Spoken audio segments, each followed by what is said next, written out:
రాజా గారు అదేవిధంగా జగదీష్ గారు. నమస్తే అండి. రాజా గారు, ప్రధానంగా మీ alliance partner BJP, Janasena BJP ముందు నుంచి అలయన్స్లో ఉన్నాయి. మీ పార్టీ అదే అలయన్స్ పార్ట్నర్ ఉన్నటువంటి పురంధేశ్వరి గారు లేఖ రాస్తేనే, లేఖ రాయటం వల్ల ఇదంతా జరిగిందని వైసీపీ బలంగా ఆరోపిస్తూ ఉంది. ఎందుకు అంత వాళ్ళు ఆమె మీద అంత రివెంజ్గా మాట్లాడుతున్నారనేది మీరేమనుకుంటున్నారు? ప్యానెల్లో సబ్జెక్టులు అందరికీ నమస్కారం సార్. ముందుగా నిజంగా మీరు ఈ డిబేట్ స్టార్ట్ చేయకముందే ఐఏఎస్ఎల్ గురించి మాట్లాడాలి, ఐఏఎస్ఎల్ బదిలీల గురించి మాట్లాడాలి. ఏంటి వీళ్ళు చాలా ఉన్నతమైన చదువులు చదివి వారి గురించి మనం మాట్లాడాలంటే నిజంగా కూడా మనం చాలా మన గురించి మనం కూడా కోచింగ్ చేసుకునే ఇది ఉంటుంది ఫస్ట్. ఎందుకంటే అత్యున్నత స్థాయి ఒక వాటికి నిజంగా కూడా మన ఫ్యామిలీలో కూడా ఐఏఎస్ అవ్వాలి, ఐపీఎస్ అన్నది ఒక డ్రీమ్. అటువంటి వ్యక్తుల గురించి మాట్లాడాలంటే నేను ఒక 2 minutes ఆలోచించుకున్నాను. కానీ ఈ రోజు మాట్లాడాల్సిన పరిస్థితి వచ్చేది. ఎందుకంటే పేరుని నాని వ్యాఖ్యలు అయితే ఉన్నాయో, పేరుని నాని వ్యాఖ్యలు అయితే ఉన్నాయో వాటి గురించి మాట్లాడటం అనేది నిజంగా చాలా ఇంట్రెస్టింగ్. నిజంగా కూడా ఐఏఎస్లు ఐపీఎస్లు వారి వారి పనితీరులు పెర్ఫెక్ట్ గా చేసి ఉంటే ఈరోజు పురంధరేశ్వర్ అయితే కానివ్వండి, మా టీడీపీకి సంబంధించిన స్పోక్స్ పర్సన్స్ అయితేనేవ్వండి, పార్టీ అధ్యక్షులు వారు అయితేనేవ్వండి, వారి ఇవ్వరు కదా కంప్లైంట్స్ అని కానీ వారి మీద నిందారోపణలు చేయరు కదా. ఊరకనే పురంధరేశ్వరి గారు లెటర్ రాస్తేనే ఏదో ఐఏఎస్లు బదిలీలు అయిపోతున్నాయంటే రోజుకోసారి రాస్తారు సార్, రోజుకోసారి మారుస్తారా?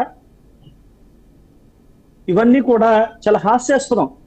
పేర్ని నాని అనే వ్యక్తి కూడా ఇటువంటి మాటలు మాట్లాడుతున్నాడంటే అతను ఒక యాక్చువల్లీ ఎక్స్ మినిస్టర్, ఒక మంత్రి పదవి చేసిన వ్యక్తి. ఆ మంత్రి పదవి చేసిన వ్యక్తి ఒక చట్టాలపై అవగాహన ఉన్న వ్యక్తి. అంటే చట్టాలు ఈ రకంగానే జరుగుతాయా? పొలిటికల్ పవర్ తోనే జరుగుతూ ఉంటాయా? అయితే మీరేమి చేసి ఉంటారు? ఈ రాష్ట్రాన్ని మీకు 5 సంవత్సరాలు మీకు అప్పచెప్పారు ఈ రాష్ట్ర ప్రజలు. అంటే మీరెన్ని రాజకీయ దుర్వినియోగం, అదే పదవి దుర్వినియోగం ఎన్నిసార్లు చేసి ఉంటారు మీరు? ఇవన్నీ కూడా పేరుని నాని చెప్పినట్టయితే ఈ రోజు ఖచ్చితంగా సీరియస్ గా సార్ పురంధేశ్వరి గారు చెప్పిన దానికి రాసిన దానికి మేము కూడా చెప్పాల్సిన పరిస్థితి వస్తుంది. ఎందుకంటే మేము ఎలయన్స్ లో ఉన్నాం.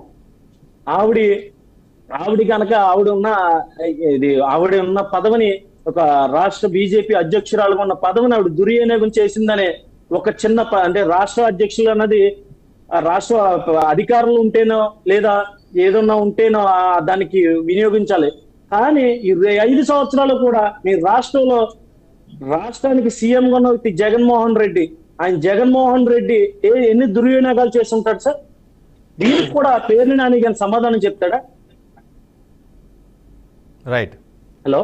Right right right right Srinivas Chowdary గారు, ప్రధాన అలిగేషన్ వైసీపీ ఏపీలో ఉన్నతాధికారుల బదిలీ ఉన్నాక పురంధేశ్వరి రాసినటువంటి లేఖ వల్లే ఇదంతా జరిగిందని అంటున్నారు. కానీ ఒక పార్టీ అధ్యక్షులు లేఖ రాసినంత మాత్రాన ఇంత యాక్షన్ వస్తుందా? వాళ్ళు విచారణ చేయకుండా, ఒక పరిశీలనకు రాకుండా, ఒక నిఘాకి రాకుండా ఇదంతా జరగదు కదా శ్రీనివాస్ చౌదరి గారు?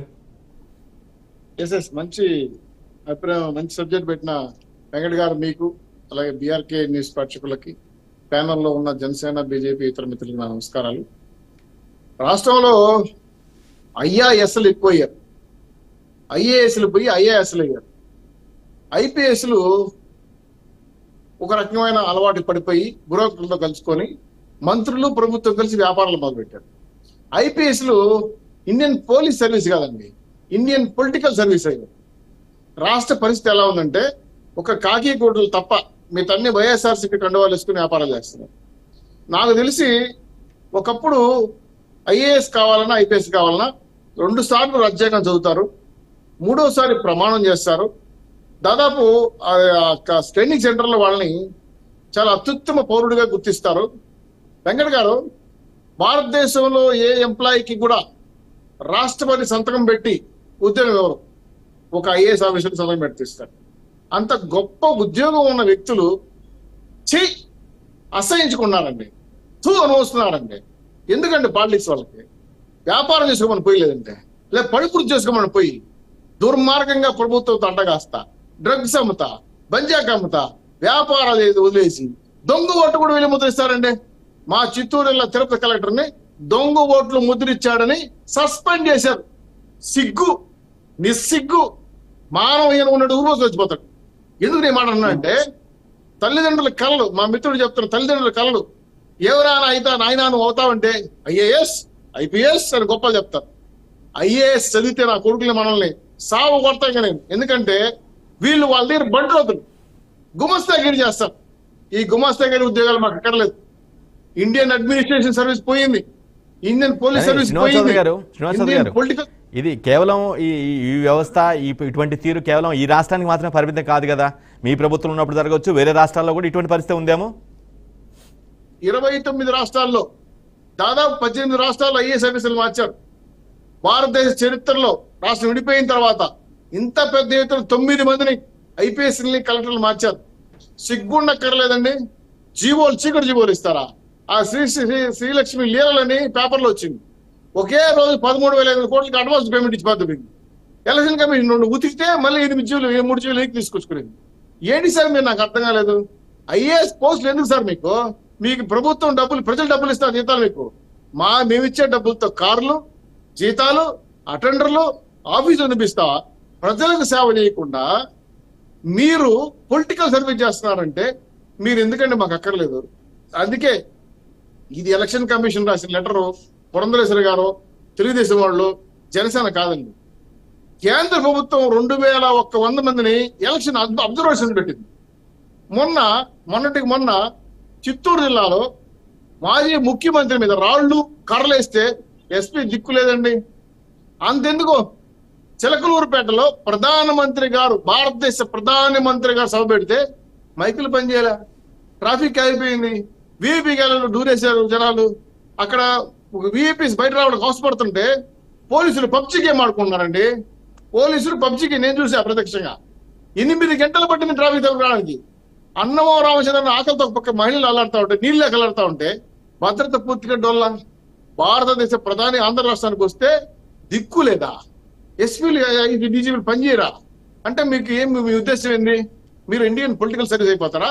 మీరు రేపు బాగా సంపాదించేసి జగన్ MP పదవులు, MLA పదవులు ఇస్తారా? శ్రీనివాస్ చౌదరి గారు, అంటే ఇండియన్ బ్యూరోక్రట్స్ ఏ విధంగా తయారు మీరు? శ్రీనివాస్ చౌదరి గారు, మార్చి 26వ తేదీన భారతదేశ చరిత్రకి ఒక నల్ల మచ్చ. ఇది తప్పు, ఇది కరెక్ట్ కాదు అని బెత్తం పెట్టుకుని సమాధానం చెప్పాల్సిన బాధ్యత ఇండియన్ కాన్స్టిట్యూషన్ లా మీద ఉంది. అందుకే ఎలక్షన్ కమిషన్ రోజు కొర పిలిపించింది, లాగి లెంపకాయలు కొట్టింది. మీ ఉద్యోగాలు మర్చిపోయారు, రాజ్యాంగాన్ని మర్చిపోయారు. మీ మెహర్బానీ కోసం, ప్రమోషన్ల కోసం, డబ్బు కోసం, వ్యాపారం కోసం రాజకీయమైన కుట్రలతో కలుసుకొని మీరు మార్చి 26వ తేదీన ఇది కరెక్ట్. వెంకట గారు మీరు మాట్లాడసరికి వినపడలేదు, గట్టిగా మాట్లాడండి. శ్రీనివాస్ చౌదరి గారు, 26వ తేదీన లేఖ రాసినట్లుగా తెలిసింది పురంధేశ్వరి గారు. ఆల్మోస్ట్ 7 రోజుల తర్వాత ఫస్ట్ వేటు వేస్తారు, తర్వాత ఈరోజు కొత్త వారిని నియమించారు. కానీ మీరు మాత్రం ఆ లేఖకి ఈ బదిలీ వేటికి ఎటువంటి సంబంధం లేదు అని అంటున్నారు, అవునా? ఎస్, భారతదేశ సర్వీసుల్లో నేను చెప్పాను 2,001 మంది ఎలక్షన్ కమిషన్ అబ్జర్వర్లుగా పెట్టింది. అనేక ఉదాహరణలు చెప్పాను. ఇప్పుడు ప్రధాని సభలో డొల్లగన్నా కనబడ్డా, మాజీ ముఖ్యమంత్రిని దాడి చూసా. అంతేందుకు పవన్ కళ్యాణ్ గారిని బ్లేడ్లతో సూదులతో వస్తున్నారు, పట్టించుకునే నాదుడు లేడు. వారాహి యాత్ర మీద దాడి జరిగింది. అమరావతి రైతుల మీద 2,600 కేసులు పెట్టారు. జనసేన తెలుగుదేశం పార్టీ మీద 70,000 కేసులు పెట్టారు. ఈ నాట్ ఇమాజినేషన్, ఊహను కూడా ఉంచుకోలేరు మీరు. భారతదేశంలో రాజ్యాంగం ఉంది, ఆంధ్ర రాష్ట్రంలో వైసీపీ రాజ్యాంగం ఉందా? 950 మంది కార్యకర్తలు చేసిపోయి తెలుగుదేశం పార్టీ కార్యకర్తలు ప్రధాని సభకు పోయించడానికి 2 నరికి చంపేశారు. భారతదేశ ప్రధాని మనకి సిగలూరుపేటకు వస్తే కార్యకర్తలు మీటింగ్ వచ్చిందానికి 2 కార్యకర్తలు చంపేశారన్న గొడ్డలతో నరికేసి వైఎస్ఆర్సీపీ ప్రభుత్వ పునాదులు వివేకానంద రెడ్డి గారి రక్తంతో, ఓడికత్తి రక్తం తచ్చునని చెప్పి చెల్లెలు సిగ్గు లేకుండా చెప్తా ఉంటే మీరు సిద్ధం సభలో కూర్చొని నా చెల్లెళ్ళు, నా అక్కలు, దేవుడి దయతో, మీ దీవెనతో నేను ముఖ్యమంత్రి అయినా నా దీవెనలు మీకు ఉండవు, మాకు ఓన్లీ గొడ్డలపేటలే ఉంటాయి. ఏంటి సార్ నాకు అర్థం కాలేదు. కామెడీ కాబట్టి ఇది ఈ తమాసలా ముఖ్యమంత్రి మాట్లాడేవన్నీ సిగ్గు లేకుండా ఊకిల్డ్ బాయ్ అని అడుగుతుంటే 5 ఏళ్ళకి సమాధానం లేదు. మీరు సిద్ధం సభలో ఏం చెప్తారు? మీరు తులసిము ఆయన అర్జునుడు అంట, ఇంకో ఆయన కృష్ణుడు అంట. ఈరోజు పెద్ద ఎత్తున మీరు 99% సంక్షేమ కార్యక్రమం అమలు చేసేసారంట. A script? ఎన్ని రోజులు అవుతారు స్క్రిప్ట్? రాసిచ్చిన సదనం కూడా ఈ 5 పాయింట్లు కరెక్ట్ ఉంటాయి. ఇప్పుడు ఇది కృష్ణుడు, శ్రీనివాస్ చౌదరి గారు, సంశయము, వెంకటలక్ష్మి గారిని అడుగుదాం. వైసీపీ రియాక్షన్ తీసుకుందాం. విమర్శలు వైసీపీ రియాక్షన్ తీసుకుందాం. మీరు చేసిన కామెంట్స్ మీద వైసీపీ రియాక్షన్ బస్సు యాత్ర తీసుకుందాం. కృషి యాత్ర అయింది. బస్సు యాత్ర జనాలు లేరు, సిద్ధం సభలో బ్లూ మ్యాట్ పెట్టుకొని గ్రాఫిక్ చేసుకుంటున్నారు. ఇటువంటి ముఖ్యమంత్రి మాకు అక్కర్లేదు. రాష్ట్రం దివాళా తీసిపోయింది, అప్పుల పాలైపోయాము, 37 ఎన్నికలు వెళ్ళిపోయాము. ముఖ్యమంత్రి గారు బాయ్ బాయ్, మీరు అక్కర్లేదు అని చెప్పి రాష్ట్రపతిలో మూడ్ ఆఫ్ ది స్టేట్ మారింది. కాబట్టి 160 సీట్లతో 3 పార్టీల ఎన్నికల్లో ముఖ్యమంత్రి గారు నిలబడబోతున్నాయి, గెలబోతున్నాయి. జూన్ 4న ప్రమాణ స్వీకారానికి సిద్ధంగా ఉండమని చెప్పి సవాల్ విసురుతున్నా. మీకు దమ్ము ఉంటే, ధైర్యం ఉంటే, పింఛన్ ఇవ్వలేని గవర్నమెంట్ ఇది గవర్నమెంటా? అవాతాతలు నిధులు ఎక్కించిన గవర్నమెంట్ ఇది గవర్నమెంటా? మద్య నిషేధం చేయలేని గవర్నమెంట్ ఇది గవర్నమెంటా? జాబ్ కార్డు ఇవ్వలేని గవర్నమెంట్ ఇది గవర్నమెంటా? రాష్ట్రంలో మహిళలు రక్షణ లేని గవర్నమెంట్ ఇది గవర్నమెంటా? అక్కర్లేదు ముఖ్యమంత్రి గారు, మీరు వెళ్ళండి అని డిమాండ్ చేస్తున్నాం. రైట్